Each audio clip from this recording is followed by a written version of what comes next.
আগামীকাল থেকে শুরু হচ্ছে বাংলাদেশ বিনিয়োগ সম্মেলন 2025 নির্বাহী চেয়ারম্যান চৌধুরী আশিক মাহমুদ বিন হারুন। সরাসরি চলে যাচ্ছি সেখানে। আমরা আপনারা দেখেছেন যে ইন্টারিম গভর্নমেন্ট লেভেল লয়ের ব্যাপারে খুবই সিরিয়াস।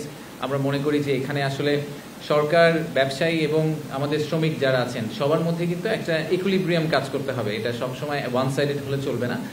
বান্ডেল থাকলে প্রতি সেনমানিতে টাকা বাঁচবে। বিকাশ সেনমানি বান্ডেল কিনে জিতুন প্রতি লেনদেনে। তো আইএলওর সাথে আমরা এরকম একটা দ্বিপাক্ষিক চুক্তি স্বাক্ষর করার চিন্তা করছি। তার সাথে আরো বেশ কিছু মাল্টিল্যাটারাল ওটার মধ্যে ইনভলভ থাকবে।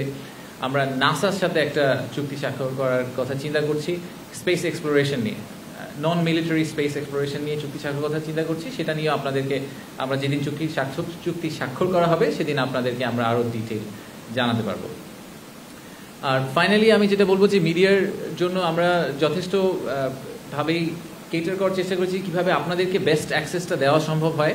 একটা মিডিয়া কর্নার থাকবে। তো যখন এই মেইন প্রোগ্রামগুলো হতে থাকবে, সারাদিন ধরেই তো অনেকগুলো প্রোগ্রাম চলবে, ওই ভেন্যুতে একটা মিডিয়া কর্নার থাকবে। তো যারা আপনারা ওখানে যাবেন তারা ওই সময়ে যদি কোনো বিনিয়োগকারীকে বা আলাদা করে কাউকে ইন্টারভিউ করতে চান বা কারোর সাথে কথা বলতে চান, তাহলে আপনারা মিডিয়া কর্নারটা ইউজ করে সেই জিনিসটা করতে পারেন। সেই সাপোর্টটা আমরা আপনাদেরকে ফুললি দেওয়ার চেষ্টা করব। এর বাইরে আমার আসলে তেমন বড় কিছু বলা নেই। আপনাদের যদি কোনো প্রশ্ন থাকে আমি প্রশ্নগুলো নিতে চাই। তার আগে আমি লাস্ট একটা ছোট্ট পয়েন্ট বলে নিই। আমি জানি এই প্রশ্নটা আসবে, সো এটা নিয়ে আমি একটু আগে কথা বলে নিই। সেটা হচ্ছে যে গতকালকে অলরেডি আমরা একটা সম্মান সম্মেলন করেছি যে আমেরিকার যে ট্যারিফ রিলেটেড যে ইস্যুটা আছে সেটা নিয়ে। তো অনেকেরই ধারণা যে এটার সাথে আসলে ইনভেস্টমেন্ট সামিট কীভাবে রিলেটেড, ইনভেস্টমেন্ট সামিটের ঠিক আগে এরকম একটা ইনসিডেন্ট হলো, তাতে আমরা এটার ব্যাপারে কি মনে করছি। তা আপনি যদি আমাকে পার্সোনালি জিজ্ঞেস করেন, আমি I C the glass half ফুল, এই কারণে যে আসলে আপনি যদি ওনাদের যেই পয়েন্ট অফ ভিউটা থেকে ওনারা আসছেন, ইউএসটিআর এর একটা রিপোর্ট আছে বাংলাদেশের ব্যাপারে, বাংলাদেশের বিনিয়োগের যে অবস্থা সেই অবস্থার ব্যাপারে ইউএসটিআর এর একটা রিপোর্ট আছে। সেই রিপোর্টের উপর বেস করে ওনারা অনেকগুলো ডিসিশন ড্রাইভ করেছেন বলে বলছেন। তো সেই রিপোর্টে আমাদের জন্য কিছু বেসিক রিফর্মের কথা বলা হচ্ছে, যে আমাদের রেগুলেটরি কিছু রিফর্ম দরকার, কাস্টম ডিউটির ক্ষেত্রে কিছু রিফর্ম দরকার, করাপশন, এরকম আপনার আইপি রাইটস, এরকম বেশ কয়েকটা টপিকের কথা বলা আছে। এই রিফর্মগুলো কিন্তু আমরাও করতে চাচ্ছিলাম।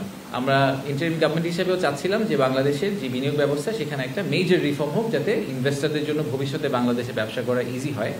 তো ওনাদের এই এডিশনাল পুশটা আমাদের জন্য আসলে একটা খুবই বেনিফিশিয়াল আউটপুট। আমি মনে করি যে এই মোমেন্টামের উপর বেস করে আমরা অনেকগুলো রিফর্ম আসলে আমাদের বিনিয়োগ ব্যবস্থার মধ্যে করে ফেলতে পারবো। সেটা আমাদের জন্য আসলে ভালোই হবে।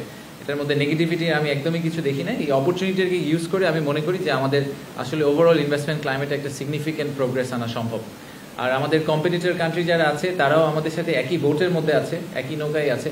সো তাদের ডিরেকশন অফ ট্রাভেলটা যেদিকে হবে আমাদেরটাও মোস্ট লাইকলি সেদিকেই হবে। সো আমি এটা নিয়ে একেবারেই চিন্তিত না যে ইনভেস্টমেন্ট ক্লাইমেটের ঠিক 4 দিন আগে হঠাৎ করে একটা ইউএসএ চেঞ্জ ইন পলিসি আমাদের জন্য কি মেজরলি নেগেটিভ হয়ে গেল কিনা। আমি অ্যাকচুয়ালি পার্সোনালি মনে করি যে ইটস এ গুড সিগন্যাল।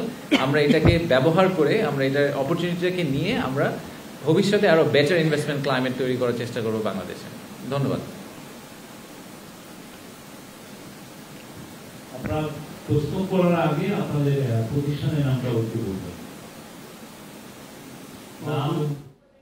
বিডার নির্বাহী চেয়ারম্যান আশিক মাহমুদ বিন হারুন ব্রিফ করছিলেন। সরাসরি যুক্ত ছিলাম তার ব্রিফিংয়ে।